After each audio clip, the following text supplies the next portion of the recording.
Kila usiku mvulana huyo alikunywa kahawa. Hakuthubutu kulala kwa sababu mara tu alipofumba macho, jitu la kutisha lingemjia. Hata hivyo, Eli hakumwamini Sean.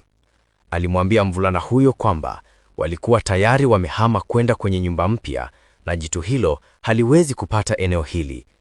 Kwa faraja ya Eli, Sean hatimaye alilala. Baada ya kurudi chumbani kwake, Eli alihisi huzuni kidogo. Kilichotokea hivi punde kilimkumbusha mwanawe aliyefariki. Ilibainika kwamba siku chache zilizopita, mtoto wa Eli alizama kwa huzuni alipokuwa anaoga.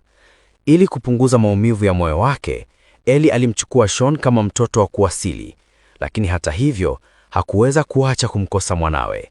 Akihisi huzuni, Eli alijiandaa kula perembe za jeli kumsaidia kulala. Ghafla, kivuli cheusi kilionekana nyuma yake.